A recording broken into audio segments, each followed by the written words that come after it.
The All Blacks will head into the Sydney night with conflicting emotions, after an odd afternoon in which they retained the Bledisloe Cup, thanks to a first-half onslaught, and then contrived to almost hand the test back to Australia. If you are a fan of the All Blacks, write "Go All Blacks" in the comments and subscribe to the channel. The facts are that this 31-28 victory in front of 68,000 fans at Accor Stadium means the Wallabies' 22-year drought will continue for at least another year, and the All Blacks have a free swing next weekend in Wellington. However, the All Blacks' wastefulness in possession was evident, as McKenzie's overly ambitious passing bombed several tries. McKenzie, while showing flashes of brilliance, missed key opportunities to connect with open teammates, particularly in a missed chance with Tamati Williams in the second half. The All Blacks have been searching for ruthlessness, especially in the final quarter, but that search continues as they barely manage to hold on for the win.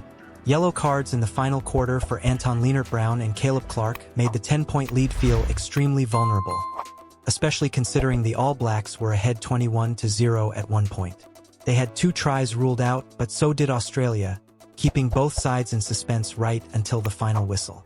In the second half, the All Blacks managed only a penalty as the Wallabies outscored them with tries from Hunter Paisami and Tom Wright, leaving head coach Scott Robertson and his assistants frustrated. It was a game that started strong for the All Blacks but quickly turned into a battle for survival.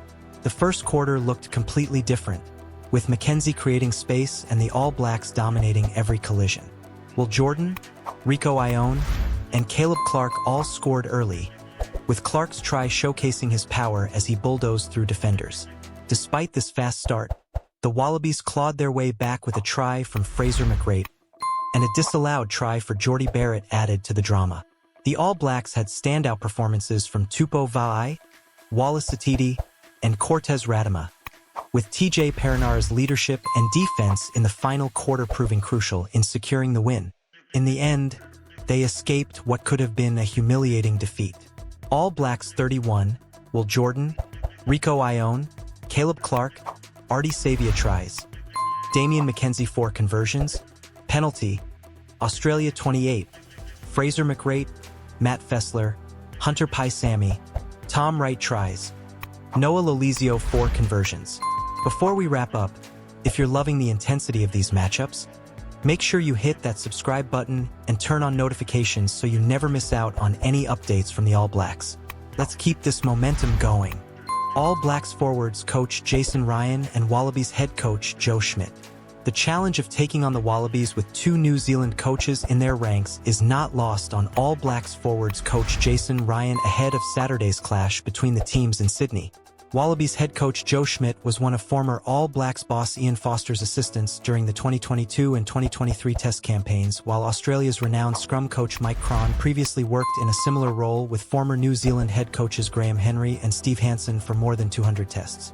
Prior to joining Schmidt's backroom staff, Cron was a set-piece consultant for World Rugby since 2021, and he also worked with former New Zealand Black Ferns boss Wayne Smith in the build-up to their 2022 Women's Rugby World Cup triumph.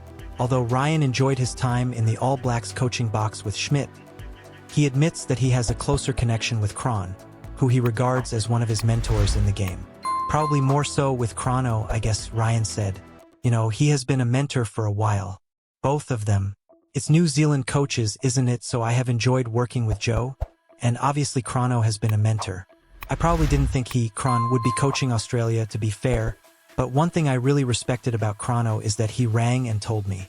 Schmidt's defection to New Zealand's Trans-Tasman rivals was confirmed in January of this year, while Cron's appointment as the Wallabies scrum coach was announced a little later in April.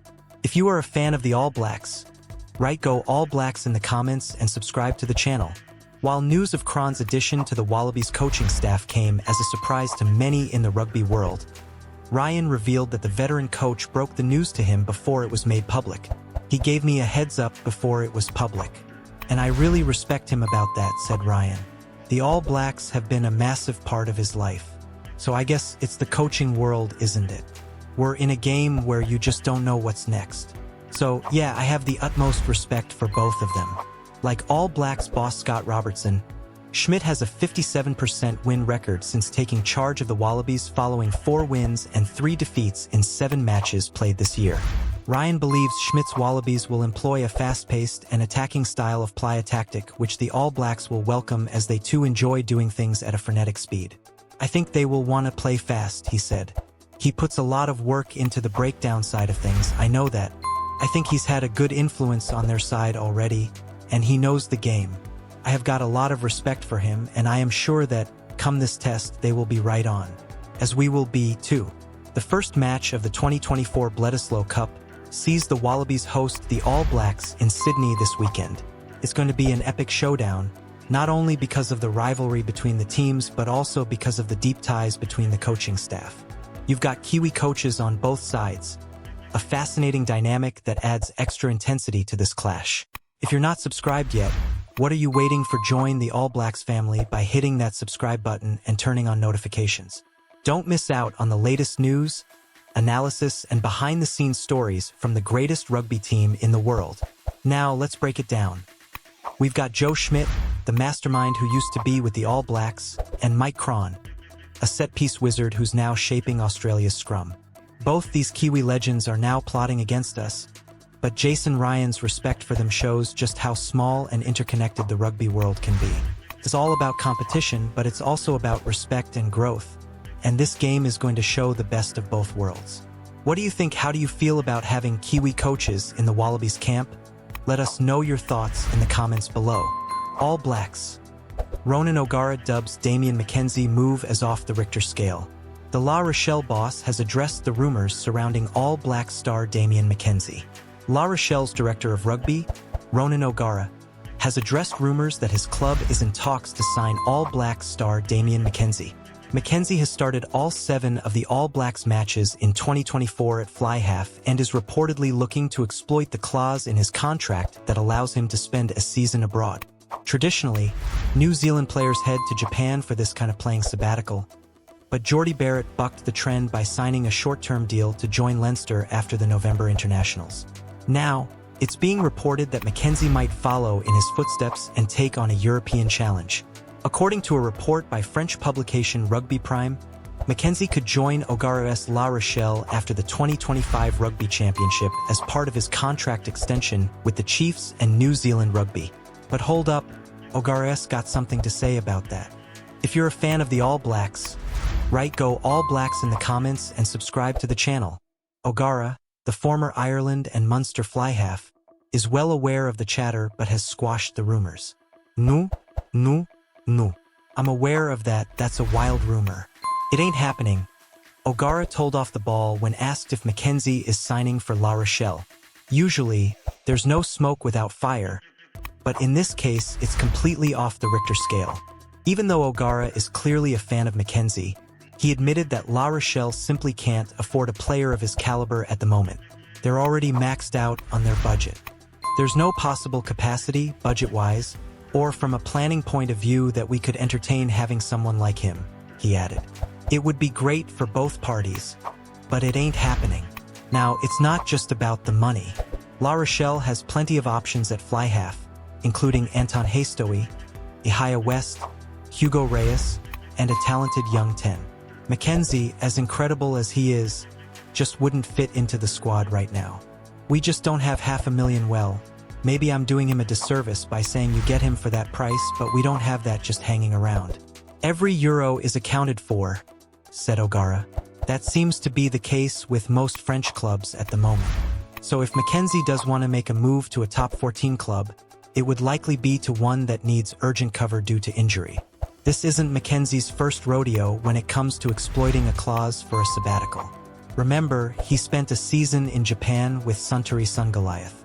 So, don't rule out the possibility of him returning to Japan for another stint. In the meantime, McKenzie is set to feature in the upcoming Rugby Championship and Bledisloe Cup test matches against Australia before taking a break until the November internationals. The debate over McKenzie's test future, and whether Beauden Barrett will maintain his spot, is still raging on. As for La Rochelle, they started their top 14 season strong with a 19-15 win over Toulon, which included a brutal head-to-head collision between Charles Olivon and Jonathan Dante. So, what do you think about Damian McKenzie's potential move abroad? Do you think he'll end up in Europe? Or is Japan calling his name again? Let us know in the comments below. Before you go, don't forget to hit that subscribe button and turn on notifications so you never miss out on the latest All Blacks news and updates. We're bringing you all the breaking stories, expert analysis, and behind-the-scenes content from the All Blacks camp.